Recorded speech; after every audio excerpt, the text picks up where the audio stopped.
All right, at this stage in time, I'm going to show you how to set up the document for the item that you will be creating, which is a wrapper for a stick of gum. So you're going to go ahead in Illustrator and go ahead and say File, New.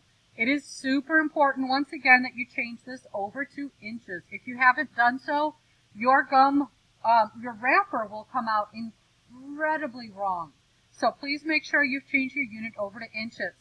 For your width, I'm going to work such that my stick of gum will be horizontal instead of vertical. If you would like yours standing up and down, please reverse these. So again, you'll kind of get the idea in a few. So for the width of that gum on the left to right, it is 2.875 in width. So what we need to think about is that my wrapper should be a little bit smaller than that. So if I say 2.75 on the width, that is going to be a really good way to start. It's a little bit smaller than the silver part of your foil, okay? Now for height, you have to remember on a stick of gum, you've got the front, you've got the back, and you've got a little bit of real estate on the edges. People forget about the fact that the edges in a fold take up space. So if mine is 0.75 of an inch or 3/4 of an inch, if I double that, that's 1.5 inches. If I go just a hair bit more than that, let's say I do 1.75 inches, and I am good to go.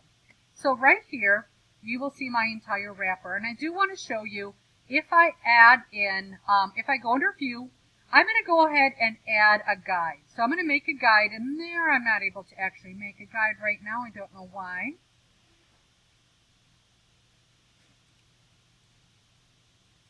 Let's see what's going on. All right, that's very interesting. My guides are a little locked right now. I'm going to have to figure out what's going on with that. Let's see. Well, just to keep moving with it, basically what you do is you can also view your ruler. So I'm going to go ahead and show my ruler. You can see I've got that on the left and the right hand side. So from 0 to 3/4 of an inch right here, that could be, that could be the front of my gum wrapper. Now, if you want to, what you can do is nudge that over just a little bit if you feel you need it.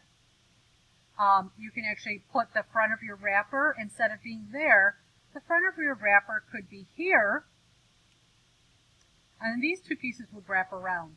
But you do need to pay attention to what is wrapping around, such that you have a design, if it's going around to the back side of your piece, you want that design to be around the back of it. If you don't want it to wrap, you want to make sure that you're stopping your design at a certain area. You'll need to know where those restrictions are, okay? So in this case, I'm going to put that little 1/4 of an inch right here at the bottom. Maybe pull it up just a little bit.